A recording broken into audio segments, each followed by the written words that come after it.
Hello team, welcome to another ATP Geopolitics with myself, Jonathan MS Pitts. This is Ukraine War Frontline update for the 27th of April 2024. If you don't know what the lines on my map mean, please check out the legend on the screen at the moment. Hey.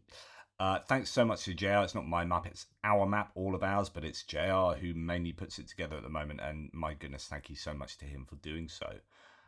Continually amazes me. Right, we can see some pins now up in this northeastern axis from Kupiansk to Svatova to Crimea. That's a little bit worrying because actually Ukraine have done a really good job of stabilizing that front line, or maybe Russia haven't been pushing that much on the front line, but both. So this is a worry if there are some red pins up there at the moment. So let's pop there first, obviously. I'm going to dismiss this lower one here. So this is in the Avdiivka region where Andrew Perpetua has increased the Russian control zone out to pretty much what Deep State map already had, and not quite as far as what Syriac maps already had. In other words, this is one mapper coming across some information that confirms what other mappers had already changed. So I don't think that represents any movement in the last 24 hours of the Russian troops going to the west. However, just up from there, so just to give you the bearings here, we've got Kupiansk here, Sinkivka, Sinkivka in the forests there, Vilshana, Ocheretyne, all the way around the corner to Kislivka before we get to on a par with Svatova. So up to somewhere where we have not seen any change for quite a long time here. So we've got Yahidny, Avdiivka, and then down here to Ocheretyne and Kislivka there. So we can see that all three mappers indicate some changes. The Russians have moved forward to the west into Kislivka from variously behind this tree line here, depending on which mapper we were looking at previously. But yeah, not good news for the Ukrainians there. Syriac Maps pro-Russian mapper says situation on Northeastern front. After more than 1 month of positional battles, the Russian army has restarted the offensive operations in the axis of Kislivka. Following some days of heavy bombardment, Russian troops took control over the high area along the railway, which led to the capture of the first houses of the aforementioned locality. Despite some reports about the total capture of Kislivka, the Ukrainian army still is in control of the western part of it. Let's see if there's any interesting topography going on here. So we're going to now look at it from the Ukrainian point of view, and you can see that the higher ground here has been taken control of. The Russians they were on the higher ground on the same level as the Ukrainians there, but they have moved down, and it means that the Ukrainians are now defending the lower ground at the bottom of that incline. So that could be challenging for the Ukrainians there. Okay, so not good news, and some activity along an axis that we had seen relatively little for the last really month, I would say. Okay, then when we come down to the Terny-Tulska salient, no changes there, no change in Seversk. Get down to Chaziv Yar to the west of Bakhmut, and we can see that that deep state map has the Russians gaining a little bit more control over Ivanivska. Obviously, some evidence has come out to suggest that they do, but really, it's the previous line would have been here, so it's only a small amount of change there. Nothing too significant. There's a lot of talk about Chaziv Yar, about how important it is. I think it's important that the Ukrainians keep control of that, because I don't think you want the Russians any closer to this crescent of important towns and cities: Slovyansk, Kramatorsk, Druzhkivka, and Konstantinivka. As soon as you get past Chaziv Yar, the ground is easier, the terrain is easier, and it becomes much more challenging. I think the Ukrainians have probably got fortifications here, so I think the main defensive line will be behind Chaziv Yar, but they've dug into Chaziv Yar itself since while Bakhmut was being taken. Chaziv Yar was this was the staging point for the Ukrainian troops into Bakhmut. So Chaziv Yar has long been fairly well established defensively, I think. Nonetheless, yeah, the Russians are going to be pushing there.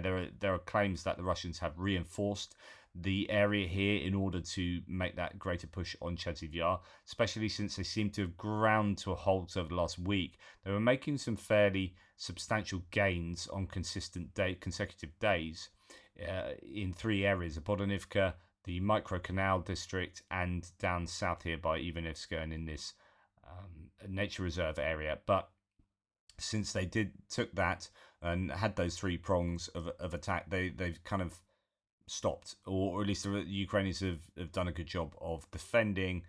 So it could be a little worrying that the Russians are possibly taking some more ground there. And then we come to Avdiivka, where it's all kind of happening, particularly around Ocheretyne or Ocheretyne. I pronounced it in one of those ways. I'm sure someone will correct me.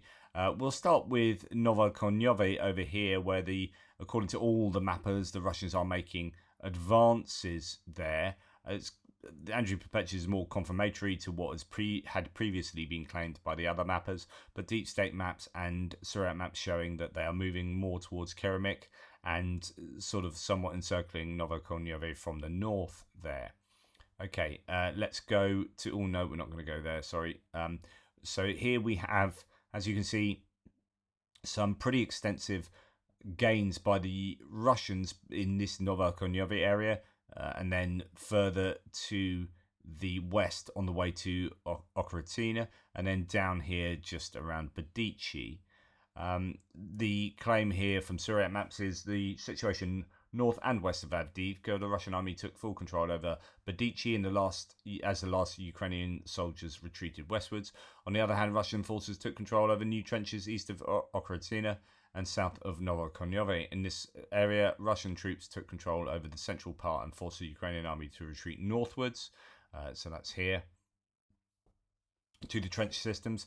And also retreats took place from the centre of Keramik. So that's there. So getting out of Novokonyovo to the north and also out of Keramik, as according to Surat maps. Of course, take these claims somewhat with a pinch of salt, but I think it's almost certainly that the Russians are going to be making huge gains, or certainly have made some substantial gains around here.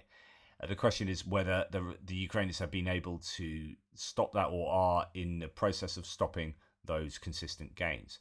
It doesn't look like it at the moment, but there are claims coming out that perhaps it is stabilizing a little bit. Here we have deep state maps and Andrew Perpetua showing that all around Ocheretyne, the Russians have made gains. But interestingly, not the substantial gains around here from Surat maps. As you can see, no gains in that area from their last mapping update, which means that this might all be a case of that having been done previously and these mappers agreeing that there is good enough evidence to support the Russians having taken much of what Surat maps is claiming. Not necessarily the areas outside of the settlement, and maybe not even the north and the very northern part of Ocheretyne, but certainly that has happened, and that might itself indicate that there could be some kind of stabilization there if Surat maps is not showing any further increases, although they do show increases around Semenivka, which is worrying because this is over the other side of the Derna River and moving uphill. We'll do some topographical look at that in a little while. First of all, let's just go to some of the other claims. So part of Ocheretyne, let's go a little bit further back. So Russian forces managed to break in and gain a foothold in the part of Ocheretyne, Frontline village in Donetsk Oblast. Nazar Voloshin, a spokesperson for the Kortisia group of forces, has said today. The quote, "The part of Ocheretyne in which the enemy is located is under our fire control. All steps are being taken to push the enemy out of there." So this is the idea that they're pushing them back, and actually this is under fire control. Now, reporting from Ukraine's video this morning talked about how the Ukrainians have been hitting the logistics, feeding this area with troops and equipment. So the Russians are apparently stretched a little bit logistically speaking here. And the Ukrainians, as you know very well, I spoke to Daniela from Tochny, and he's given you heat maps of of the places around here that have been hammered by drones, the Ukrainians have very active drones around this area, and there are claims that the Russians have made some pretty serious losses in terms of personnel from some of the strikes, not just with drones in terms of hitting trucks with personnel, but also more substantial strikes on buildings with troop accumulations. And that's potentially why the Russian losses, as according to the Ukrainian General Staff, were reported as being 1,120 this morning, something like that. So quite a bit over 1,000. So it's definitely an uptick in Russian personnel losses over the last 24 hours. And that could well be as a result of Russian activity or Ukrainian activity in this area trying to push the Russians back. Rebar here said, I'm not trying to paint a positive picture. It's like these are all the data points. But I mean, the reality is that the Russians have done a really good job of taking advantage of a Ukrainian cock-up and pushing the Ukrainians back really quite quickly in this area. Russian troops are consolidating the success achieved after the liberation of Ocheretyne, Semenivka, and the advance in Novokonyovo, says Rebar, overtly pro-Russian source in line with the Russian MOD. So, on the western outskirts of Bedichi, servicemen of the 74th Independent Guards Motorized Rifle Brigade and the Russian armed forces installed the battle flag of the Mad Dogs unit on a destroyed building. Well done them. According to the latest information, Novokonyovo has also fallen under the control of Russian forces. At the moment, there is a mopping up of the pockets of resistance by dispersed enemy groups. In adjoining Keremik, Russian armed forces assault squads have gained a foothold on the eastern outskirts of the village, as even Ukrainian sources confirm. There are counter battles in the settlement. After complete clearing of Novokonyovo, the retreat of the Ukrainians from Keremik will be a matter of time because of the geographical location of the village in the lowlands. This is to say that Keremik here is lower than these other places. Let's go and have a look at this topography here. So Keremik is indeed situated further down from the rest of the Novokonyovo over here. So the Russians are moving downhill, and then it comes sort of uphill. So yeah, that is definitely the case. It appears that that'll be part of some kind of, I guess, some kind of river. Is it? Yeah, you've got water features around there.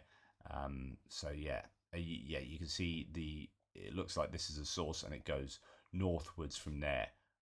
And Keremik is situated within that, next to the fertile ground, next to the river, as is often the case with settlements.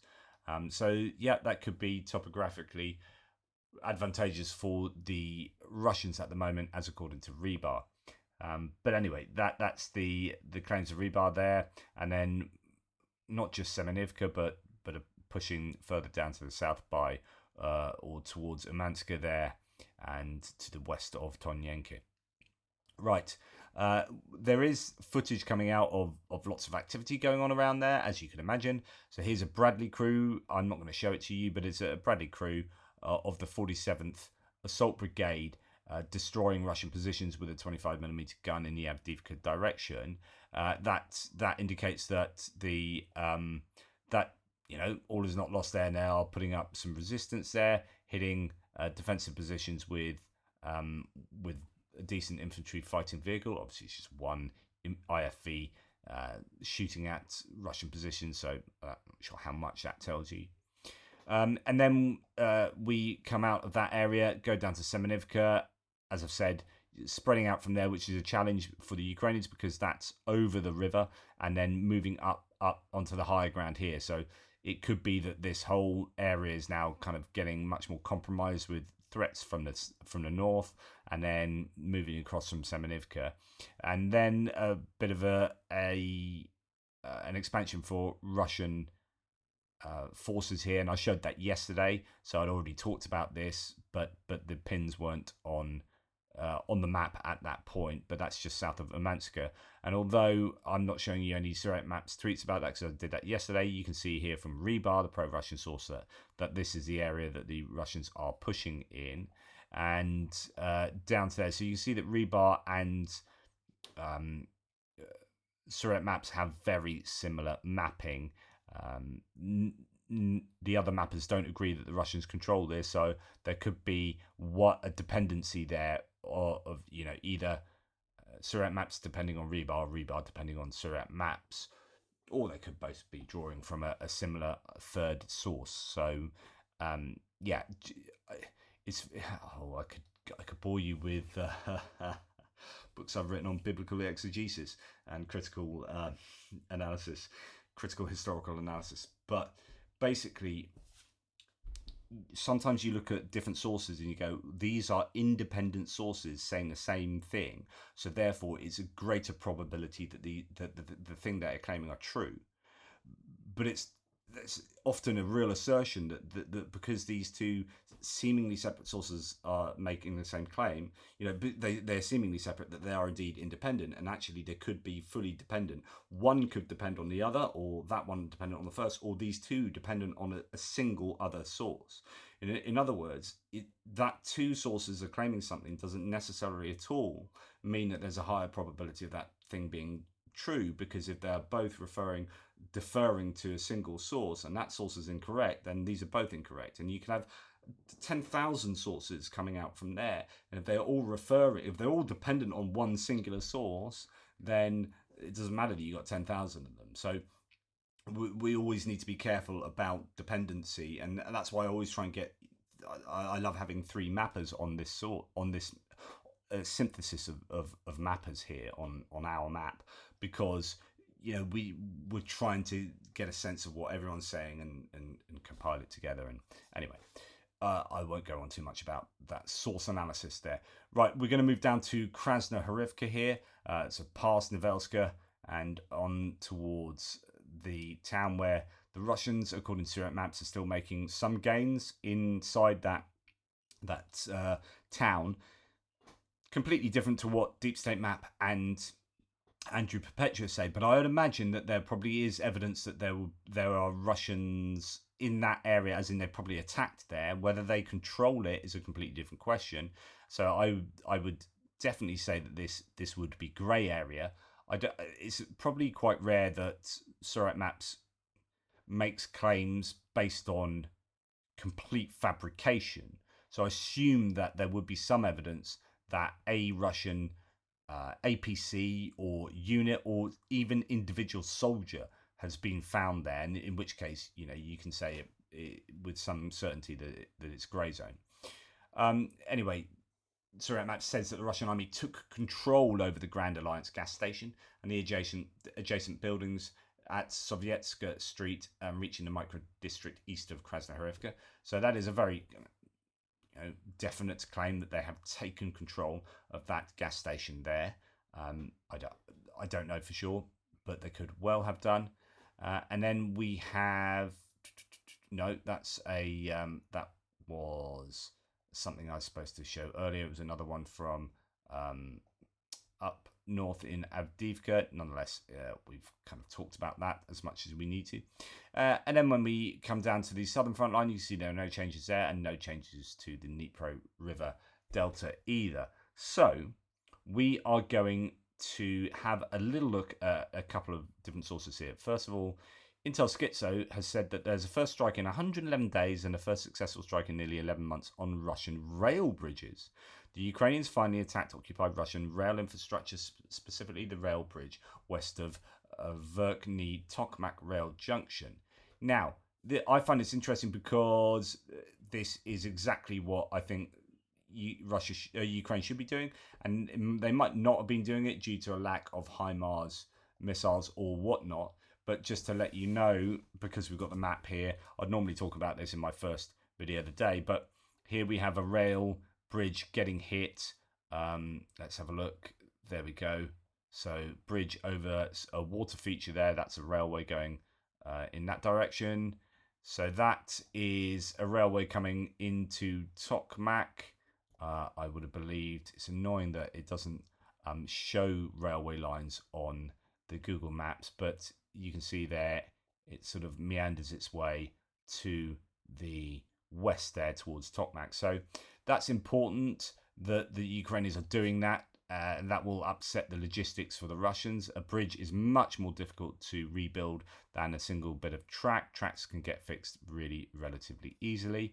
It could be that that was done with a Storm Shadow or Scalp missile. And we've just heard today that Italy has been providing Ukraine with Scalp EGs as well as France. So that's been happening on the quiet, which is really good news, because I think the key to Ukrainian success, well, there are many keys. One of the keys is mobilization, of course. The other is distance munitions. Like, Ukrainians just need to be able to sit back for the best part of the year and just hammer the Russians. 6 months of just hammering the Russians with missiles and rockets and drones, etc., because that doesn't cost Ukrainians lives.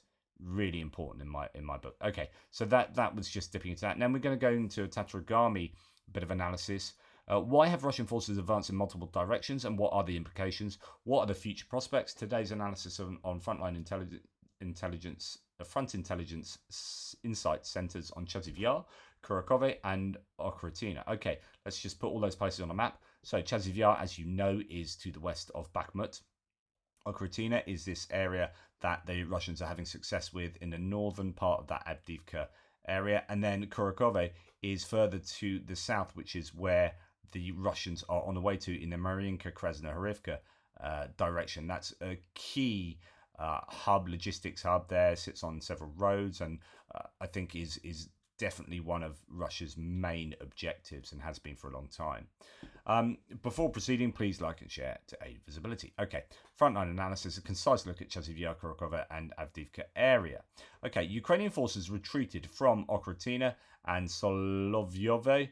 While the 115th Brigade was blamed, the core issue is that many brigades are not in a condition to hold the enemy with disproportional advantage in personnel, artillery, vehicles, and air support along the front line. Yeah, I mean, it's a good point. It's like, yeah, we can blame the 115th for going AWOL, but my goodness, you know, the Russians have a huge advantage, particularly when you're throwing these UPMK, these guided glide bombs into these Ukrainian lines, the trenches, the buildings. When you get those huge bombs hitting, and you get dozens of them hitting over a week, it's going to it's either going to kill you outright, or it's going to completely destroy your morale. So our team has received reports of poor communication, coordination, and leadership. These problems are rooted in deeper systemic issues like personnel shortages and challenges in preparing skilled officers for senior roles promptly and in holding them accountable. This is a problem that's obviously exacerbated by attrition. So if you are losing lots of troops in defending, which the Ukrainians have been, like the Russians have been losing massive numbers of troops, they will have these issues, of course, but they just get over those issues by just throwing more humans at the problem in places like this. The Ukrainians are holding on tenuously to these areas, and when they have attrition, it might be because that attrition might be facilitated by having people who are poor leaders in these positions, and those people are in those positions because of previous attrition has meant that you're pulling in newbies, you're without much training, and then you're bringing them into kind of NCO leadership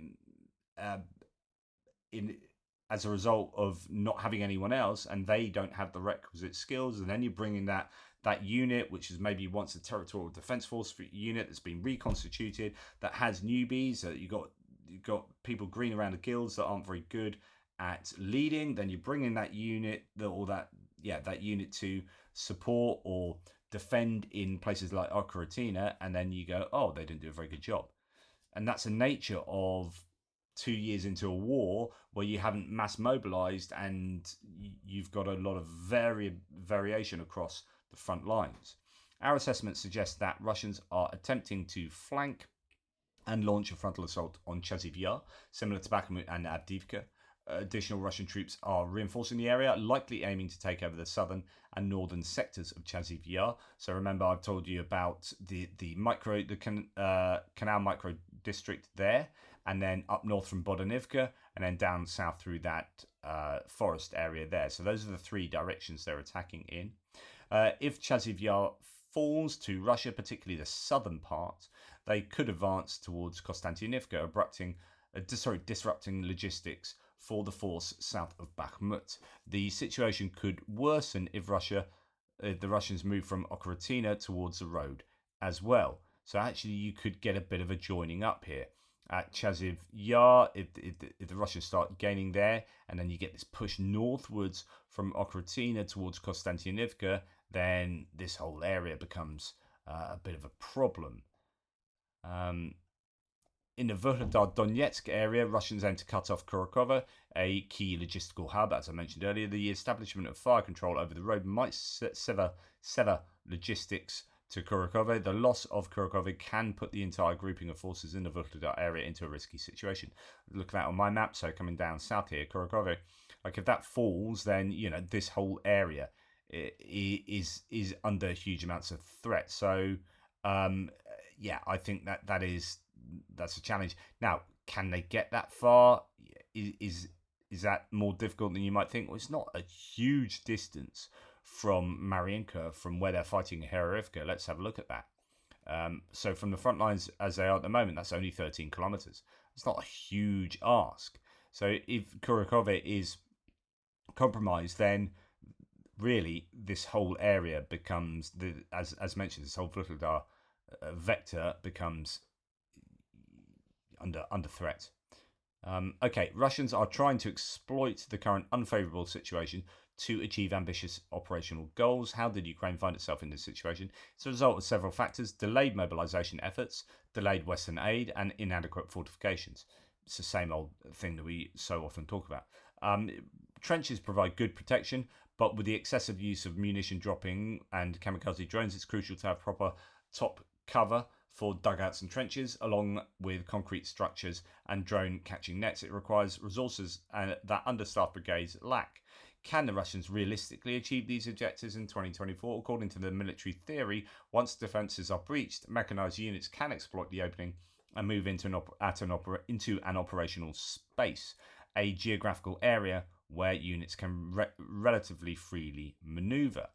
Overall, due to losses in vehicles and problematic frontline logistics, the Russian army is unlikely to conduct deep maneuvers into Ukrainian territory as they did during the initial invasion stage. Indeed, they will likely focus on attempting to envelop Ukrainian forces. This is kind of what I've been saying for a long time, which is I think they can make sort of breakthroughs like this that aren't massive, but it also, the Ukrainian defences are brittle, and they're brittle, as mentioned, because they don't have the troops, they didn't have the ammunition, and they don't right now, and they didn't have fortifications built significantly in key areas. So they've got some excellent fortifications built in the south along the Zaporizhia line, for example. Behind it here, the Ukrainians have done a really good job of building that. Where they have been a little lax is in and around Avdiivka. Avdiivka fell so quickly due to the use of the carb bombs and the Russians just piling in and the Ukrainians not having any ammunition. So all of that together meant that they just capitulated fairly quickly, and they hadn't got these big defences. Now defences are being built now, and I think you've got more significant defences further to the west, but the Russians can take advantage of the Ukrainians being on their knees at the moment, even though the Russians have very little left in the tank, in my opinion, themselves. And what that means is that I think there's only so far that the Russians can go. So, can they get to Kurakova? Can they take all of this area? Would they be able to take all of this area there? I think the established Ukrainian units would have to completely, capitulate here, and the Russians would need enough mechanized equipment and forces to do that. I'm just not sure they've got that. I could be wrong. They could be stockpiling men and munitions at the moment, ready for such an attack. But I think the attrition rates that the Ukrainians are having on the Russians and the recruitment levels means that I think that they're going to struggle to get decent troops in reserve for those moves. The situation on the front line is expected to stabilise with the arrival of new ammunition and weaponry and freshly mobilised and trained recruits. Last one is slightly less likely or confirmed than the other two. However, it's unlikely that we'll see stabilization anytime soon. It takes time to arm, train, and prepare new recruits. The situation should not be taken lightly, as the Russian military still has a reserve force equivalent to at least 2 corps, which could be deployed anywhere, including the Kharkiv and Sumy oblasts, or to reinforce the existing axes of advance if weak spots are identified. It's one of the most favourable situations for Russia. Failing to capitalise on it would be an indication of their inability to achieve their goal of seizing the entire Donbass region in the foreseeable future. This, in turn, could force a reassessment of their own goals. So, yeah, we'll see. I mean, it may be that the Russians do have enough in reserve, but then when you start looking at their situation with deep stockpiles back in Russia, when you look at the fewer tanks and IFVs being used, when you look at these kind of Franken tanks and the desperation, yes, these things can do a job, like the turtle tank, or putting bed springs and chicken wire around a vehicle can do a job, but it's kind of suboptimal. If you're having to use stuff like that rather than getting it out of a proper military workshop, yeah, it might do a job. Is it doing the optimal job? What does this say about the state of Russian military mechanized equipment? I just think that they're going to struggle to do like huge maneuvers and gains, and when you're then talking about Transnistria attacking over the Dnipro to Transnistria, taking Odessa and Mykolaiv, when you're talking about taking Kharkiv and Sumy Oblast, like, can we realistically see that they have the troops and forces to do that? So I think the Russians are taking advantage of the Ukrainians. The Ukrainians are on their knees. The Russians are only a little bit.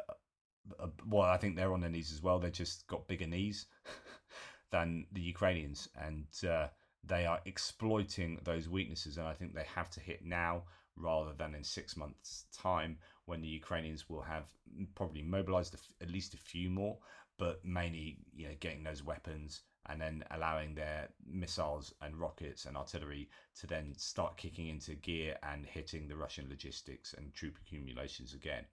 So it's kind of now or never for the Russians, I think, and we're seeing that in a number of places. But I don't think it has huge long-term viability. Let me know what you think.